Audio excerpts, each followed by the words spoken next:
Letra A. La música. Ese era el verdadero motivo que lo mantenía con vida. Bueno, no es para tanto.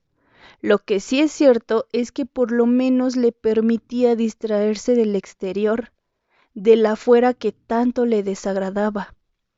A los 12 años, su vida entera giraba alrededor de su colección de discos y de un viejo estéreo escondido en un hueco que se formaba entre las escaleras y la sala de su casa. Todos los días, después del colegio, se acostaba sobre una pila de cojines tirados en el piso frente al estéreo, se pegaba una bocina al oído derecho y la otra al oído izquierdo.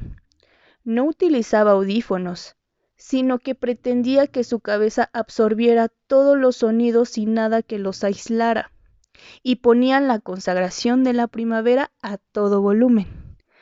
Solo entonces la vida comenzaba a tener sentido. La sensación que ese conjunto de sonidos le proporcionaba era algo que no podía compararse con nada.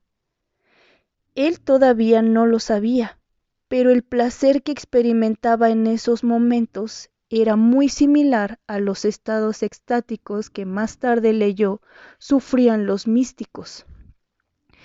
¿Y cuál es ese extraño placer? Es muy difícil de explicar, pero tiene que ver con la sensación que entraña estar fuera de sí, en otra parte, donde tu yo precisamente se confunde con todo y con nada, donde las potencias más inverosímiles se confabulan para generar ondas que disgregan tu alma y la transportan a confines insospechados. Aunque lo más importante era esa extraña sensación de despersonalización y, al mismo tiempo, de máxima concentración de goce. Eso era la música, no otra cosa, un goce intenso, justo lo que busca el común de la gente durante toda su vida sin encontrarlo jamás.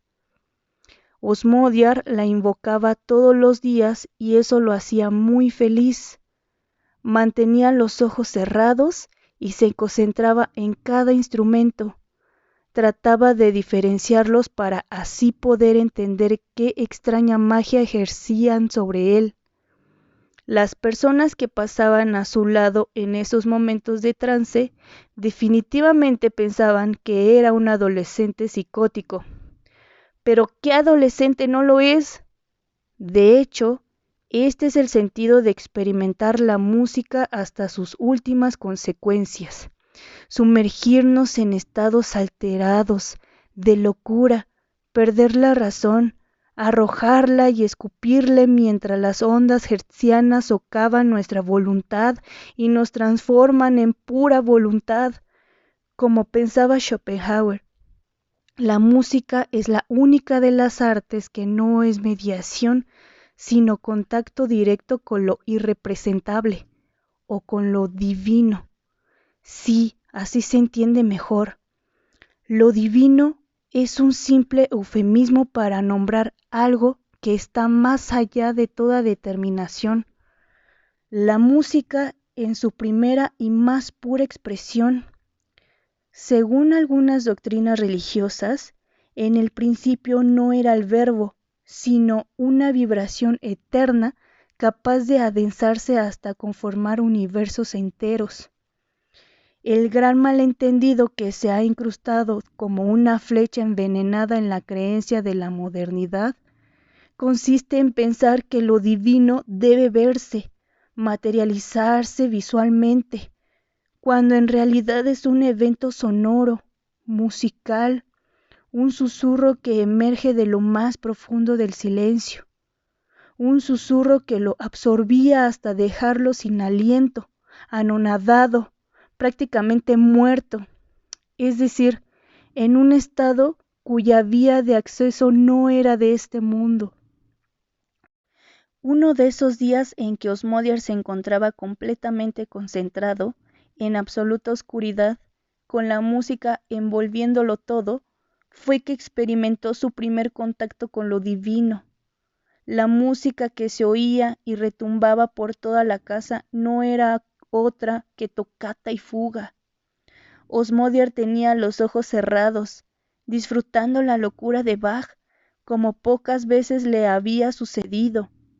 De improviso, comenzó a sentir que algo escondido detrás de los sonidos lo estaba tocando, no precisamente en un sentido físico, aunque tampoco era una simple emoción. Más bien tendríamos que decir que ese extraño evento no podía ser definido. Su cuerpo y su conciencia se habían fusionado o desvanecido en una ola de placer intenso, el placer que solo se puede concebir cuando se está fuera de este mundo, de sí mismo e incluso más allá de la propia nada. Esta experiencia no duró más que unos cuantos segundos. Lo que siguió fue la interpretación que Osmodiar logró articular a partir de su memoria. Mnemosiné, origen de todos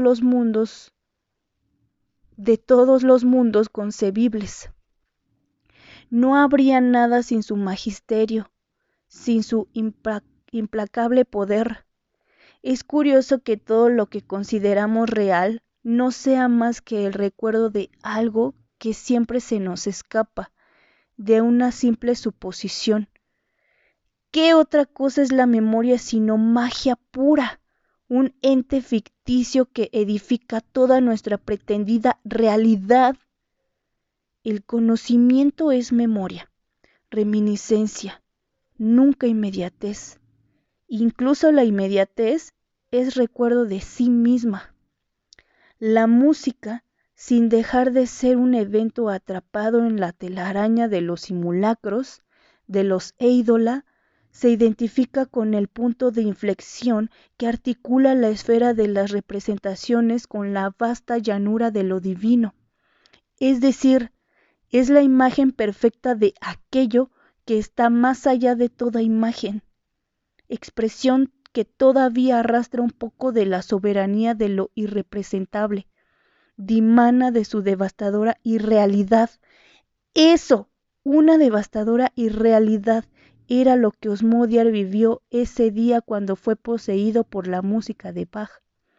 Los sonidos que lanzaba el órgano, siguiéndose unos a otros en una espectacular fuga, lo capturaron y le mostraron que el umbral de todo de este intricado cúmulo de recuerdos llamado mundo no es más que un espejismo que cubre el rostro de algo indefinible, irreal, poderoso, tan poderoso como solo el origen puede serlo, como el silencio. Después de ese día, Osmodiar comprendió que el asco diario que lo acompañaba en todo momento no era más que uno de los múltiples perfiles de lo irrepresentable, de aquello que ese día se dejó adivinar en la periferia de su conciencia, a través de la música de Bach. En realidad, lo que comprendió fue que estaba inmerso en un juego sin sentido y sin escapatoria, que nada ni nadie lo controlaba, pero con reglas muy precisas, y una de ellas consistía en percatarse de que él también era pura vibración, parte de la fuga que tanto le había fascinado. Ese fue su consuelo y su perdición.